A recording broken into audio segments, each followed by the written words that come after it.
Hi friends, இன்றைக்கி வந்து காடைக்கறி pepper fry எப்படி செய்யுதுன்னு பார்க்கலாங்க. அதுக்கு வந்து காடை க்ளீன் பண்ணி வச்சுக்கோங்க. இந்த மாதிரி இதில் வந்து மசாலாலாம் பார்த்தீங்கன்னா, வெறும் மிளகாத்தூள், தனியாத்தூள், ஒரு வெங்காயம், ஒரு தக்காளி, இஞ்சி பூண்டு, பச்சை மிளகா, கருவேப்பிலை இதெல்லாம் அரைச்சி இந்த மாதிரி மேரினேட் பண்ணி வச்சுக்கோங்க. தேவையான அளவு உப்பு போட்டு இப்போ எண்ணெய் ஊற்றி பட்டை, லவங்கம், கிராம்பு போட்டுக்கலாங்க எண்ணெயில். இப்போ வந்து பார்த்திங்கன்னா இதை அப்படியே அந்த மேரினேட் பண்ணி 1/2 hour ஆகிடுச்சுங்க. அதுக்கப்புறம் எடுத்து இந்த மாதிரி சேர்த்துக்கோங்க. அப்படி செய்கிறப்போ வந்து கறியில் நல்லா வந்து மசாலாலாம் ஊறியிருக்கும், ஃப்ளேவர் வந்து சூப்பராக இருக்கும்.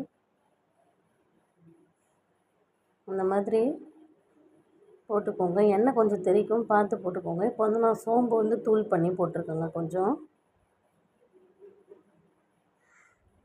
இதுக்கு அப்படியே கிளறி விட்டுருங்க சோம்பு தூள் போட்ட அப்புறம். சோம்பு தூள் சேர்க்கும்போது பார்த்திங்கன்னா அந்த ஸ்மெல்லு வராது. இது எப்படி கிளறி விட்டுருங்க. பார்த்திங்கன்னா தட்டு போட்டு மூடி சிம்மில் வச்சு அப்பப்போ எடுத்து கிளறி விடணுங்க. அப்போ தான் வந்து கறியும் நல்லா வேகும்.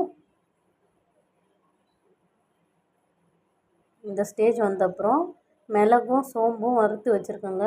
வறுத்து தூள் பண்ணி அதை இந்த ஸ்டேஜில் சேர்க்கணும். சிக்கன் கொஞ்சம் வெந்துருச்சுன்னா அந்த டைமில் வந்து நீங்கள் பெப்பரும் சோம்பும் வந்து வறுத்து அதை தூள் பண்ணி இதில் சேர்த்துக்கணுங்க.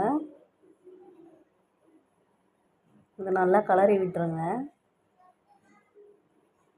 இப்படி செய்கிறப்ப பார்த்திங்கன்னா டேஸ்ட் வந்து சூப்பராக இருக்கும்.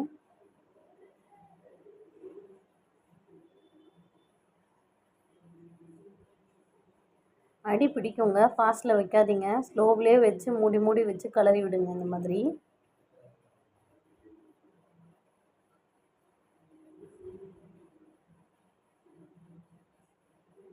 இதில் வந்து ரசத்துக்கெலாம் வந்து சைட் டிஷ் வச்சா சூப்பராக இருக்கும்.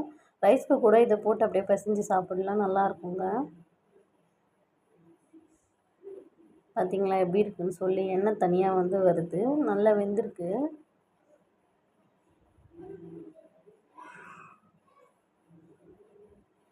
நல்லா கிளறி விடுங்க. ஏன்னா இந்த ஸ்டேஜில் வந்து கொஞ்சம் அடி பிடிக்கிற மாதிரி இருக்கும். பார்த்திங்களா கறி எந்த அளவுக்கு வந்து வெந்திருக்குன்னு சொல்லிட்டு அதோட கலர் எப்படி சேஞ்ச் ஆகிருக்கு பாருங்கள். இந்த ஸ்டேஜ் வந்தால் போதுங்க. பாருங்கள், சூப்பராக வந்து காடை பெப்பர் ஃப்ரை ரெடி ஆகிடுச்சு. நீங்களும் கண்டிப்பாக அதை ட்ரை பண்ணுங்கள். மறக்காமல் லைக் பண்ணுங்கள், ஷேர் பண்ணுங்கள். தேங்க்யூ.